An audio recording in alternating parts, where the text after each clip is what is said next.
Hello everyone and welcome. I'm TheRapl, an S-tier tournament winner and a competitive player in Age of Mythology Retold. Welcome to the Age of Mythology Academy series, where I'll be teaching you how to play certain matchups, tricks and advice. So, today we have Susanoo against Fuzi. This was a game from the tournament, from the last one. It was called Throne of the Titans, I believe. And I'm really excited that I'm starting this series because it's something I haven't done before.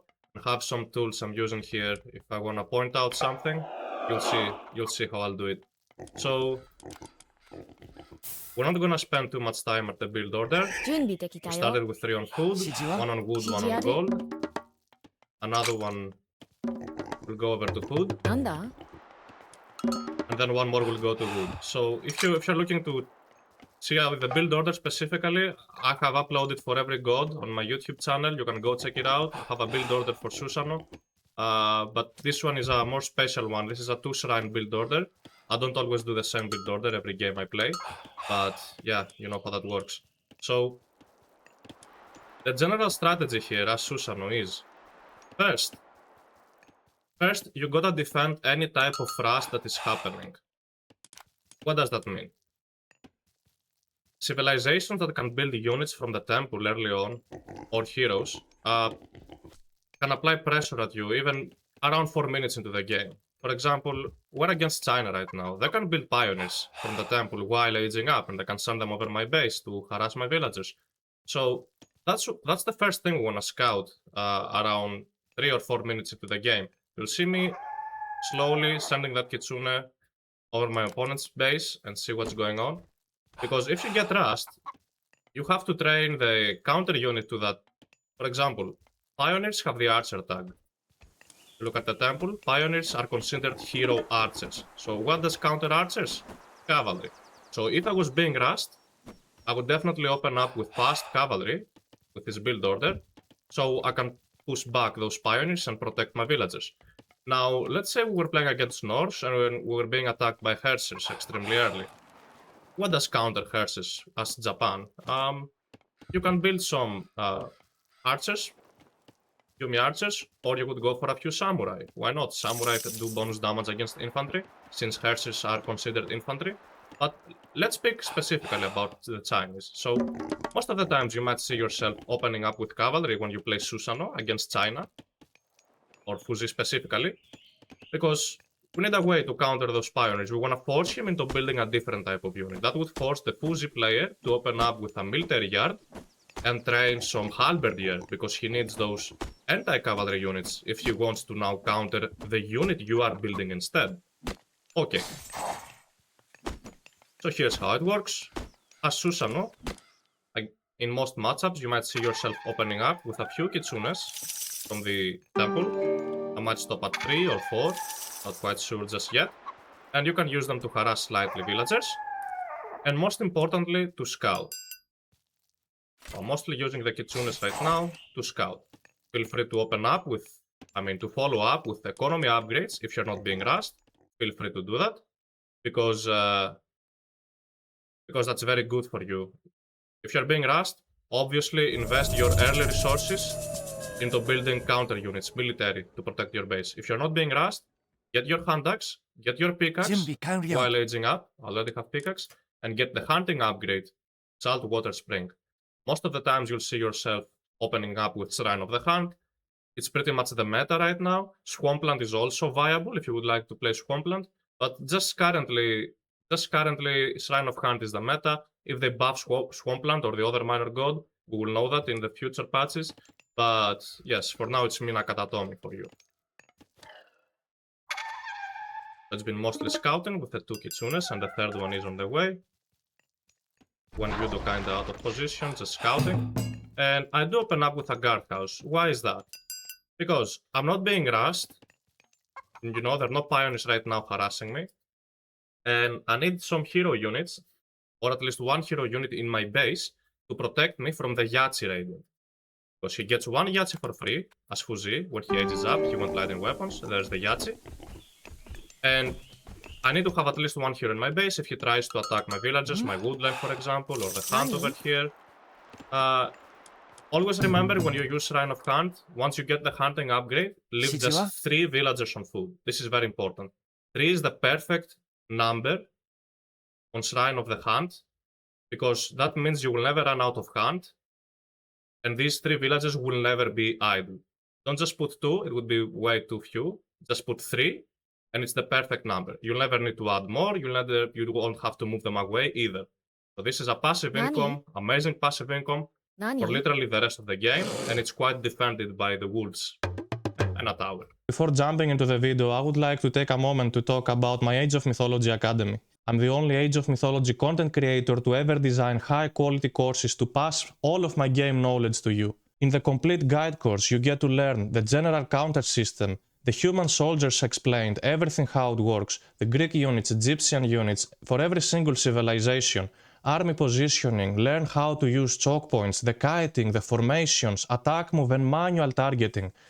Everything you need to know about RTS even in general, not just for Age of Mythology. It's specified for Age of Mythology, but all of this can literally be transferred to any other RTS game. We get to see macro and micro in theory and in practice. Scouting and decision making, which are also very important, and every single build order for every single god, including water maps. At the end of every chapter, you will literally find quizzes, answer quizzes for you to see what you've learned from the videos and test your game knowledge. And in the advanced course, you get to know how to leverage your skills, town center counter system, when to grab a second town center, when to grab a third one and a fourth one. Continuing, we get to have all the winning conditions for every single civilization, notes given to you as well. And then, we get to have the pro recorded game analysis for every single god in the game against the highest level of players, including Kvoth, Matador, Tunison, Themista, Recon. You're gonna get S-tier tournament practice games analyzed for you, not posted anywhere else. And of course, you get to have test quizzes at the end of every chapter to see what you've learned from those videos. You get to know from me how you can utilize every single god bonuses for you to basically not miss on anything. And at the very end of the course, we get to have a bonus chapter, tournament preparation. What will you need for a tournament and how exactly drafting works. If you wish to get both courses discounted, you can just get the bundle and the Aztec basics will be added free of charge. This is one-time payment and lifetime access. So thank you for your time and everything is linked in the description. Let's now jump into the video. Alright. You'll now see me dropping a stable, kinda later, because once again I wasn't being rushed. One bushy hero out first. Of course we wanna break you the Kumiki upgrade that makes archers cheaper. Takes only 20 seconds to train. The reason I'm not waiting for this upgrade to finish is because it's not a big investment. If I just make one hero, it's fine. If I just make one archer. And now I can get the upgrade. Because I need one hero out as soon as possible in case I get raided. It's always possible for the full Z player to build a second yacht and raid it. So that was the safest way for me to just, you know, to just build first the bushy and then get the upgrade after the first bushy is out. So, now I'm training a few cavalry units if I wanna, I can raid around. I have found out that my opponent is on 2 town centers, and here are the options you have. Either way, Susanoo, through Minakatatomi, wins most battles against China. So, Minakatatomi is quite strong against the Chinese, and here's why. Because your archers, the Yumi archers and the Bushi heroes, outrange heavily the Wuzhu Javelineers. So, since China has no access to cavalry in the classical age, that's a huge bonus for you. Because now he's forced, the only unit he has to counter my archers is literally the Wuzhu Javelineers, trained from the military yard, or military camp. Yes, this one. These units here. And I should be outranging them with my Minakatatomi technology. So this upgrade the Kumiki, we just upgraded, just makes our archers and our siege weapons cheaper. And the upgrade I'm talking about is also this one, the Hunter Strength, where it increases the range of our archers and their damage. So once we have this upgrade here, and a big ball of archers, we should be able to counter most of the units he can train. Not all. So that's kinda, yes, that's kinda ridiculous. So, yeah. Alright. Crashing Waves should be on the way, because we have a few Kitsunes out. We want them to do some extra divine damage. And here's how you plan. Basically, normally on one town center against one town center, you would be the defender for the first 9 minutes. You would be defending as the Japanese player. If it was on one town center against one town center. Now, since my opponent has grabbed a fast second town center, that means he has invested more into economy. You see, building those Kuafus, he's ahead by 10 villagers. That's kinda crazy. Since he's investing in the economy, that means the investments we've put into the army make us stronger, militarily wise. So we gotta apply pressure, because he's spending resources on defending. We're spending resources on military, so we should use that military to get an advantage out of this game. And here's how it works. We're gonna go for some raiding using the cavalry and the kitsunes. They go up to 6.3 speed. Faster than literally any unit he could train right now. We're gonna try to snipe some villages here and there. We wanna idle the economy. One villager down for magic. That one escaped. Push him back. Can't. We're looking to basically get as much map control as possible. We have one stable and 2 guard houses. We should be building very soon a 3rd guard house to try and basically outspam the opponent as soon as we can and gain the entire map control. Don't let him get gold mines, don't let him get hunt. And you can always use your Wanyudos, your myth units, that do crash damage to destroy buildings. So we're literally going on full spam mode. I was earlier saying that yes, we're focusing on the aggression since he's on 2 town centers, but we're also focusing on the aggression with this build, with the Susanoo build, even on 1TC against 1TC, but later, at slightly later stages into the game, around 9-10 minutes into the game, is when we will be attacking anyways. But again, since my opponent is on 2 town centers, I can, with no risk, I can move out and start attacking already. Because most of his investments have been economical, I should say. Okay. Here are my archers, they have 18 range, while the javelin throwers have only 16. So without even my upgrade, I outrange the javelineers. Melee units can attack those buildings, while you are using the archers to hit units and villagers. So check this out. Every time magic tries to get the javelineers to attack my archers, that's where I will be microing my army away. Only the archers. So check this out. He's trying to attack, you retreat. And you attack back right away. Because look at this, look at the range difference. So I'm gonna use this pen for the first time now. This is my range. So my archers right now can shoot all the way to here without moving. While if we take a look at magic's range, these are the javelineers that basically counter archers. It looks like this. If we select them, look at the range. They cannot reach my archers because they only have 16 range, and it should look like that.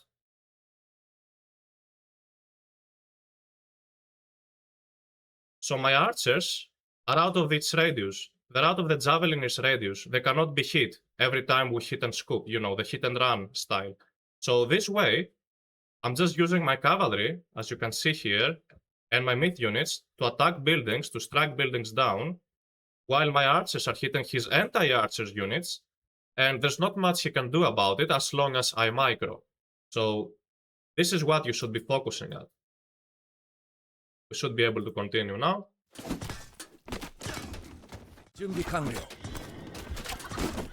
Again, every time he tries to hit the archers, we retreat. You can use the front line to maybe target down a few of those javelineers if possible. And our goal is to idle his economy. You can get there a Kusanagi to help you snipe some units. And once terracotta riders are used, this is where you gotta return. You gotta regroup all of your melee units to protect your archers. You can use your box formation if you're familiar with it. It's the formation over here, S for me. Let's play this out. And I'm retreating the archers while I'm letting the melee units to take down the terracotta riders. I lost a few units on the retreat, but remember, these terracotta riders are super expensive. 150 food, 150 gold for its cast, and he can no longer cast it. It's only a one-time use. And this is where you're going full send. You should be the aggressor, you should be building more military buildings. You'll see me very soon throwing another stable, another guardhouse. I'm spamming those 1 Yudos from the temple. We're getting the 1 Yudo upgrade as well. And you will be constantly the aggressor at that point. Terracotta riders have been used once again. We should be retreating. It's okay even if I lose 2 or 3 units here, because the terracotta riders are so expensive to use. He's investing a lot into this defensive playstyle. I'll use box formation to protect my archers. Tank the damage using your cavalry for the terracotta riders to attack basically your cavalry. They do little damage, you know. And check this out. This was a huge waste by Magic. He spent 300 resources using the terracotta riders, and he didn't even manage to kill one single unit from that.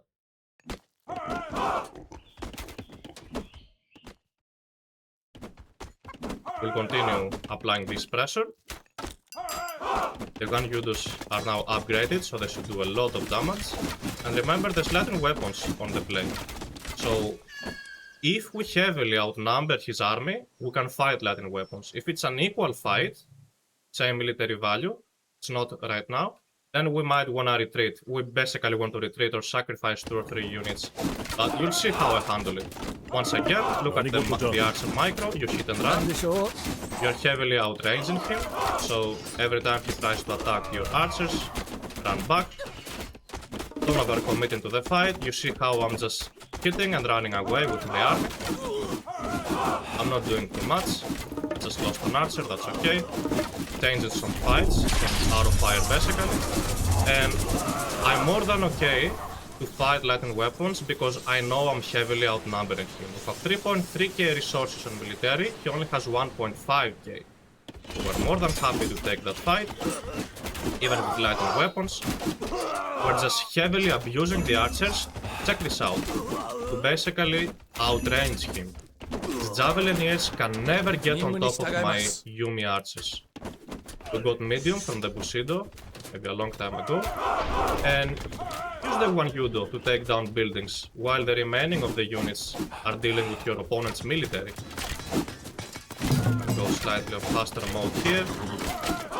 That's mostly being those Yumi archers.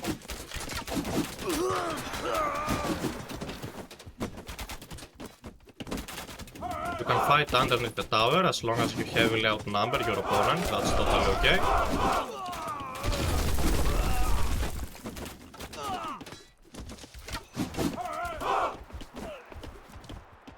And since the goalment has expired here, the starting goalment has expired, we no longer need to apply pressure into this location. We don't even need to take the tower down.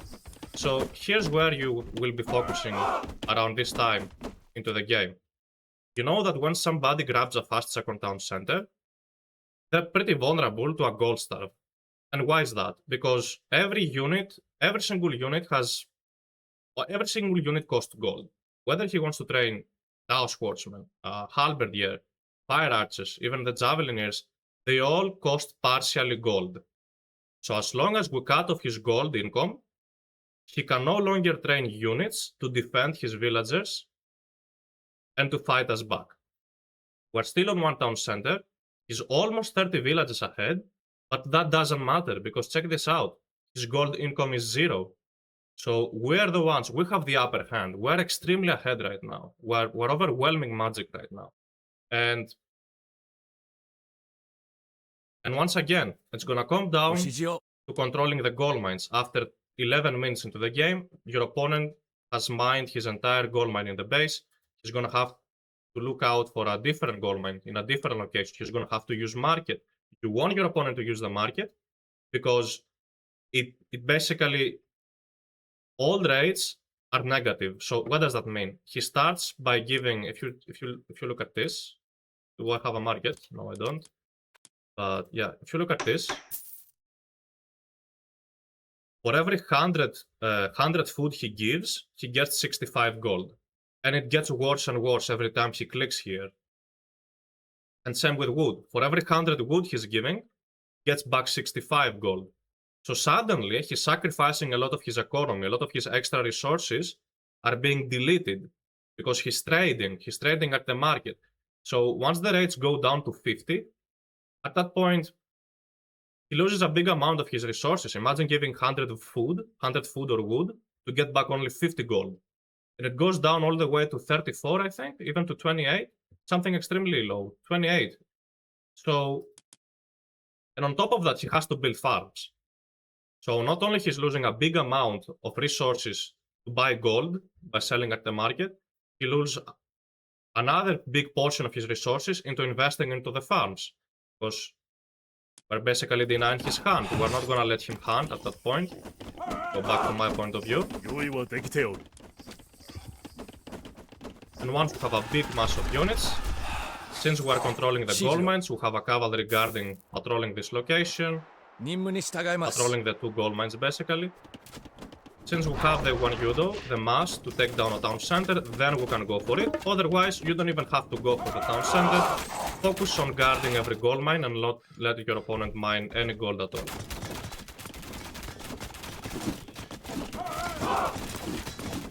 So after we take down the town center, we will be looking to deny all of the gold mines. So, alright, let's go over my point of view. Let's look at the fog of war. What am I saying? My cavalry was killed, so I'm sending reinforcements to harass.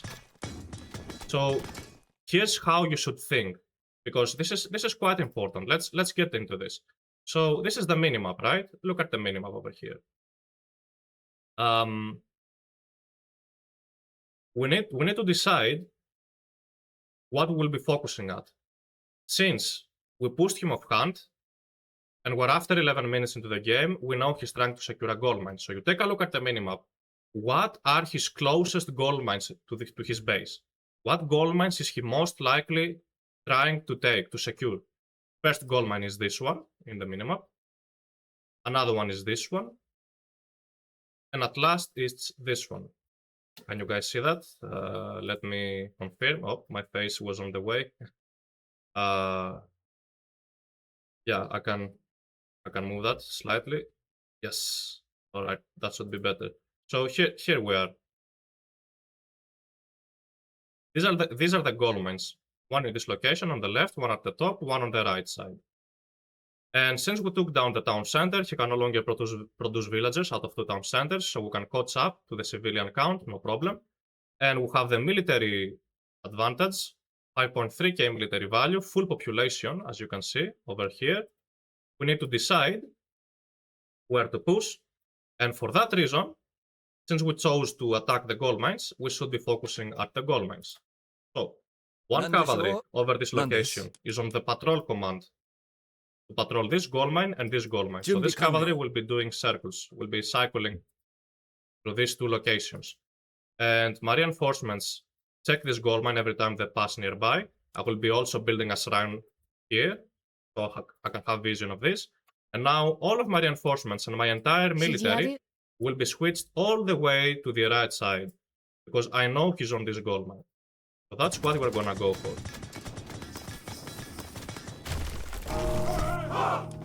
Magic advance to the heroic age. Building a ballet, so he's most likely able to secure the gold mine. And now we're moving with everything we have to see if we can snipe a villager or 2. We're now getting the archer upgrade, hunter's train, so our archers will heavily outrange literally everything he can train. See the cavalry patrolling the 2 gold mines, as I say, so if he sends villagers over this location, I'll be able to see it. I have a shrine over here, so if he tries to go for this gold mine, I'll be able to see it. So this is the only gold mine he can mine gold from, and I should be applying pressure at this. Behind that, we're procuring heroic age. Every time you are full population, the safest thing you can do, the best thing you can do, is to go heroic, and grab a town center. So this is what we're doing right now. We're going heroic, and at the same time we're grabbing a second town center. Ballistics should be... They'll be upgraded very soon. In this patch they're available in the classical age. We will go for it. Yep, there it is. Heroic Edge is on the way. More 1-Udos, because we want to use them to take down buildings.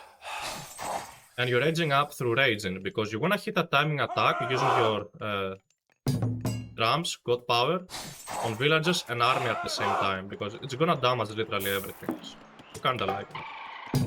Your opponent might try to go for some cavalry raiding at this point into the game. You see me walling off the only goldmine he has. And while edging up, you can get your armory upgrades. Why not? Since you have excessive resources. And if your opponent is building cavalry, make sure you switch into the Yari Spearman. Extremely efficient unit. Very strong unit against cavalry. We're now using the Thunderburst on villages and army at the same time, while the 1-Udos are taking down the Baloi. The rest of the army is focused at killing whatever your opponent has trained to defend. Susanoo will be dropped at the same time. We're playing Susanoo after all. We're all about god powers. We got heavy units completely for free from the Bushido tier. That's quite amazing. And as long as you are close to full population, feel free to keep fighting, because that means your army is fighting at its most efficient power. So it's way less risky to fight at full population. Kinda what we're doing right now. Always go for extra rages when you play Susanoo. They generate a lot of Bushido, they do some divine damage as well, since you have that upgrade. I'm kinda keeping the archers out of the Baloi range, and once the Baloi is down, we no longer have to fear of the forest protection, and we're pushing further, just to ensure dominance, and that the opponent will no longer have a gold mine to mine. And since your opponent got gold starred, you can no longer train military, thus far you win the game. So, this was a game analysis for you.